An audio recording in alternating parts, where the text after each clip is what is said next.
안녕하세요. HITV 강호석입니다. 이번 그 영상은 사마천의 사기 열전 6번째 편, 오자소 열전편입니다. 오자소 열전편의 주요 무대는 그 오나라입니다. 오나라 함녀가 왕이었을 때부터 그 부차가 왕으로 있을 때까지 2대에 걸쳐서 오나라에서 재상으로서 많은 공을 세운 그 오자소에 관련된 열전입니다. 그 오자소란 분은 그 오나라 분은 아니고 그 초나라 사람입니다. 초나라 사람으로서 그 아버지 때는 그 초나라 태자의 그 태부의 역할을 했던 그런 명망 있는 분입니다. 그 태부로 계셨던 그 아버지 오사께서는 그 아들이 둘이었는데 하나는 오상이고 하나는 오운입니다. 그 오운이 우리가 알고 있는 오자소입니다. 그러면 왜 초나라에서 명망 있는 집안에 있었던 양반이 그 인근에 있는 오나라의 재상이 되었는지 궁금할 수 있습니다. 거기에는 어떤 그 슬픈 사연이 있는데, 오사라고 하는 분이 명망이 있음이 지적인 능력뿐만이 아니라 표현에 있어서도 대단히 단호하신 분입니다. 본인이 생각하기에 원칙과 도리에 맞지 않다라고 한다면 죽음을 불사하고 간언을 합니다. 그것이 그 평화 시에는 되게 높이 평가할 수 있는데, 간사한 자들이 존재하는 어려운 때에는 커다란 화가 됩니다. 태부의 역할을 했었던 그 오사라고 하는 분이 있었을 때 소부라고 하는 직책에 어떤 또 다른 자가 그 소위를 맡습니다. 그게 비묵이라는 자인데, 이 자로 인해서 대단히 큰 화를 당합니다. 이 자가 어떤 자냐면 그 태자건의 그 소부인데, 왕에게 다가가고 싶은 욕심에 자기에게 어떤 부여된 업무가 하나 있었습니다. 그러니까 태자에게 배우자를 선택하고 그 배우자를 받아들이는 일을 하는 어떤 사실로 인근에 있는 진나라를 다녀오는데, 자기가 모셔오는 그 태자빈이 너무 아름답다라고 생각했는지 이거를 대뜸 왕에게 진나라 공주가 너무 아름다우니 왕께서 취하시고 그 태자빈은 다른 나라에서 구해서 맺어주는 게 어떻겠냐라고 말도 안 되는 조언을 합니다. 이 말도 안 되는, 진짜 참 말도 안 되는 이 제언을 그 왕이란 자는 받아들입니다. 그래서 자기의 그 첩으로 만들고 거기에서 자식도 낳습니다. 그 후에 이 자는 그 소부의 역할보다는 그냥 간사하게 왕의 곁에 붙어서 나름대로 일신의 영달을 추구하는 자입니다. 가만히 생각을 해서 일신의 영달을 위해서 뭔가 이벤트를 만들고 곁에 가게 됐는데, 시간이 흘러서 혹시 왕이 죽게 되면 그리고 태자가 보위를 물려받으면 자기는 정말로 험한 죽음을 망할 것 같은 두려움에 차츰 그 태자건에 대한 어떤 안 좋은 소문을 만들고 옆에서 간사한 말로서 음해를 합니다. 그러다 보니 그 왕의 입장에서도 불편하고, 그래서 어느 시기가 됐었을 때 그 지방으로 이 태자를 근무하게 합니다. 업무를 습득하고 국가의 정세를 파악하게 한다는 이유로. 그런 상태에서도 마음이 놓이지 않았던 이 비묵이는 왕에게 혹시라도 이번에 그 태자빈으로 간택된 사람을 빈으로 채용한 것을 나름대로 안 좋게 생각해서 혹시 외부 세력과 결탁하여 왕을 음해하면, 침해하면 어떻겠냐라는 어떤 말도 안 되는 거짓말로 그 태자건을 제거하도록 모함을 합니다. 근데 모함을 하고 난 상태에서 왕이 그래도 그냥 저거 했는지 뭐 했는지 태부의 의사를 묻습니다. 그때 이 강직한 태부께서는 어떻게 간사한 자의 표현을 듣고 고륙의 연을 끊으려고 하냐라는 진언을 합니다. 절대 그러시면 안 된다라는 말을 합니다. 이 말을 들은 비무기는 더 과하게 이 상황을 악화시키고 모함을 해서 자기의 뜻이 받아들이게 합니다. 그리고 오사에 대해서 더 이상은 곁에 두면 안 되는 나름대로 배신할 수 있는 신하라는 말로써 모함을 해서 죽음에 이르게 만듭니다. 그 죽음에 이르기 전에 그의 어떤 자식이 둘이 있는데 그 자식이 혹시 모발을 하면 어려움에 끼칠까 죽기 전에 두 자식을 그 성으로 데려오게 해서 함께 제거하려고 시도를 합니다. 그러는 과정에 그 사신을 보내고 그 두 아들이 아버지의 사정과 그 왕의 지시를 받고 나서 생각을 합니다. 근데 그 오상이라는 큰 아들은 이것이 분명 부당하고 가게 되면 아버지와 함께 죽을 수 있을지 모른다는 생각을 하지만 그래도 명이기도 하고 아버지가 계신 곳에 가는 것이 도리라고 생각해서 갑니다. 그 얘기는 뭐냐면 왕이란 자는 만약에 너희 두 아들이 아비에게 찾아온다면 아비는 방면될 것이다. 그러나 너희들이 찾아오지 않는다면 아버지는 죽게 될 것이다. 라는 빈말에 제안을 해서 자식들이 들어오게 했던 것입니다. 둘째 아들은 우리가 찾아간다 한들 아버지께서는 돌아가실 거고 우리 또한 죽을 것이니까 나는 돌아가지는 않겠다. 이렇게 된다면 우리는 후일을 도모할 수 없기 때문에 그렇게 할 수는 없다라고 합니다. 그러다 보니까 형도 그래 나는 아버지가 계신 곳으로 갈 테니 너는 멀리 떠나가서 너의 어떤 생각이 펼쳐지길 바란다 라고 하면서 헤어집니다. 그 후에 오자서라는 분은 인근 나라로 탈출을 합니다. 그 시기에 비슷하게 왕은 그 비무기의 어떤 그 간사한 말에 현혹돼서 태자건까지 죽이려고 사신을 보냅니다. 그러나 사신으로 간 사람이 아무리 내가 이런 왕의 명을 받았지만 이거는 옳지 않은 것 같아 자기의 어떤 그 부하를 사전에 보냅니다.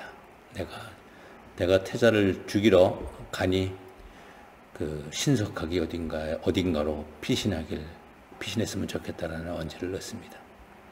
그 말을 들은 태자는 황급히 그 인근에 있는 송나라로 피신하고 또 정나라로 피신하고 합니다. 그러는 과정에 오운과 태자건은 아버지의 직책으로 인해서 서로 일신이 될 수밖에 없는 상황이 되었는지 같이 움직입니다. 그러다가 어떤 국경 넘어갈 때 어떤 그 국경 경비의 삼엄함과 위급함으로 인해서 둘은 헤어지게 되고 오자서는 저쪽 오나라로 넘어가서 의탁을 할 수 있는 곳을 찾습니다. 그 당시에 그 함녀가 왕으로 있지는 않았고 공자로 있을 시 함녀가 있는 그 장소에 닿게 되고 함녀가 치르는 그 전쟁에 어떤 약간의 공을 세웁니다. 그러면서 그 공에 근거하여 가까워졌고 가까워진 공으로 인해서 왕에 다가가려고 합니다.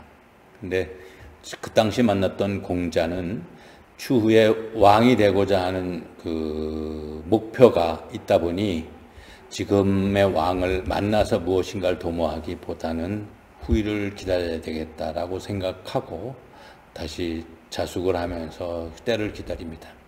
그리고 몇 년이 흐른 후 그 당시 만났던 공자는 그 선왕을 제거하고 본인이 왕이 됩니다. 그 왕이 바로 함녀입니다.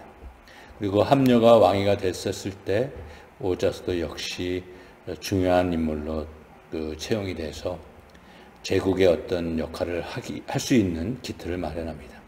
그리고 그 당시에 그 오나라 함녀가 나름대로 세력을 넓힐 때쯤 그 전편에 만났었던 손자도 같이 합류해서 제나라, 뭐 월나라, 위에 무슨 뭐 초나라, 정나라, 뭐 많은 나라들을 침략해서 세력을 넓힙니다. 그런 상태에서 나름대로 어떤 좋은 결과도 만들고 성과도 만들고 합니다. 그 아들이 하나가 있는데 그게 부차입니다. 그리고 당시 함녀가 왕으로 있었을 때는 그래도 그 오자서의 능력을 인정하고 재상으로서 존중한 상태에서 별 무탈을 했는데 함녀가 이것저것 침략을 하면서 세력을 높이는 과정에서 오나라를 침략해서 구천과 전투를 하는 과정에서 사소한 상처를 입었는데 이것이 큰 화가 돼가지고 죽음에 이릅니다. 그러면서 아들 부차에게 보위를 물려주면서 부차에게 꼭 그 월나라 구천을 그 패퇴시키고 아버지의 원수를 꼭 거었으면 좋겠다라는 유언과 함께 희생을 마감합니다. 그 후 그 부차는 아버지의 명을 받고 그 월나라를 침략하고 또 제나라도 침략하면서 세력을 확장합니다. 그러다가 그 월나라에 침략하게 될 때쯤 그 전에 나름대로 그 초나라에서 나름대로 어떤 역할을 했었던 그 중요 신하였나 봅니다. 이자가 하나 넘어오면서 부차 곁에서 나름대로 신하로서 종사를 하는데 이자가 백비라고 하는 자인데 이 백비가 그 오자서의 어떤 삶의 아버지의 삶의 비무기가 커다란 장애의 역할을 하듯이 똑같이 역할을 합니다. 그래서 이자가 나름대로 자기의 어떤 그 위치를 만들기 위해서 그 전부터 있었던 오자서와 손무 뭐 이런 어떤 분들의 어떤 역할에 대한 부분에서 자신의 입지를 그 세우고자 약간의 어떤 감언이설로 왕에게 다가가고 왕의 어떤 그 의중과 관계없이 자신의 이익에 맞는 뭐 조언과 그다음에 제언을 합니다.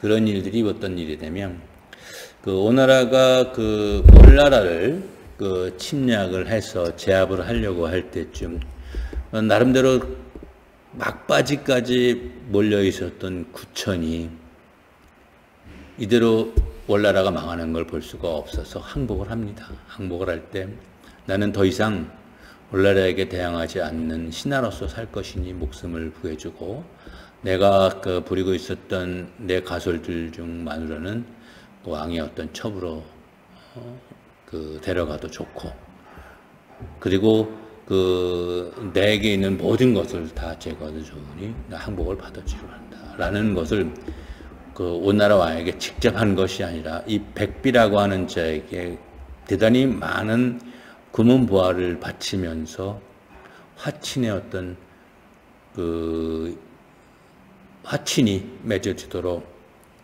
요청을 합니다. 그 부차 입장에서는 아버지를 죽게 한 그 구천을 죽여야 마땅한데 자기에게 좋은 말만 하는 백비라고 하는 자가 감언이설로 지금 화친을 맺는 것도 좋고 화친을 맺어서 그 수하를 두는 것도 좋다라고 하니 마지못해 그 받아들입니다.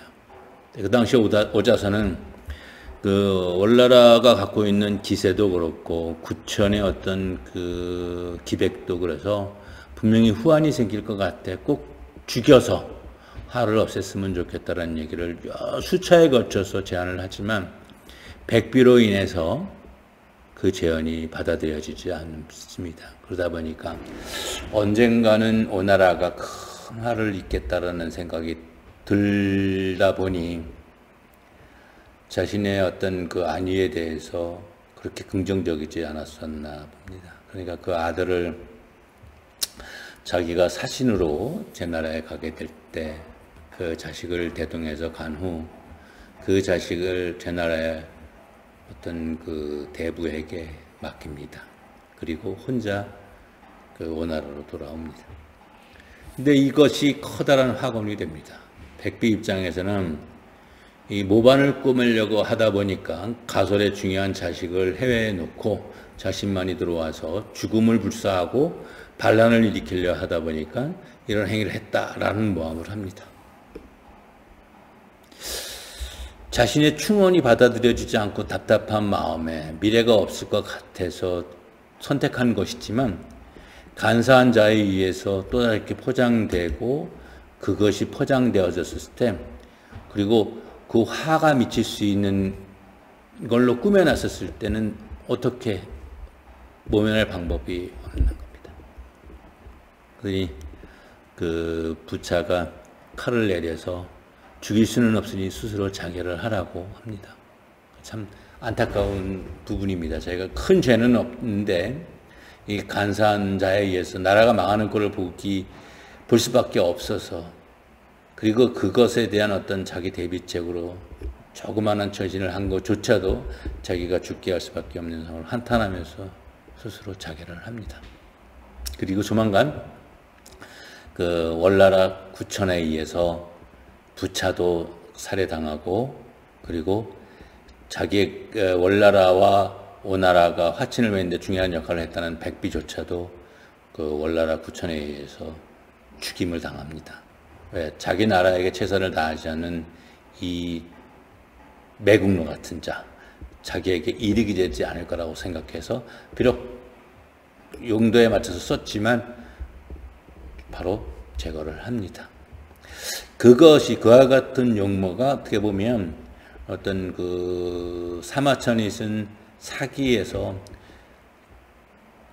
뭐 부차나 함년을 오르지 못했지만 이 월나라 구천은 세가에 기록이 될 정도의 위치를 만들 수 있지 않았나 생각을 합니다. 이런 어떤 그 옳고 그름 본인이 직접 그 나라를 구하기 위해서 사용했던 전략이긴 하지만 그래도 옳고 그름을 판단해서 단호하게 응징할 수 있는 힘이 구천에게 있었기 때문에 높은 평가를 받지 않았나 이런 생각을 합니다. 그래서 이 편에서 느낄 수 있는 거는 그렇습니다. 많은 사람들이 등장하는데 가장 주된 어떤 그 대상인 그 오시성을 갖고 있는 부자입니다. 그분들의 성품이 대단히 좋고 나라에 충성을 다하였지만 그 일신의 영달만을 생각하는 간신들의 세치혈을 극복하지 못하고 참 죽음에 이르렀다라는 이런 부분. 그건 과거의 기록만이 아니고 현재도 비일비재하게 보여지고 있습니다.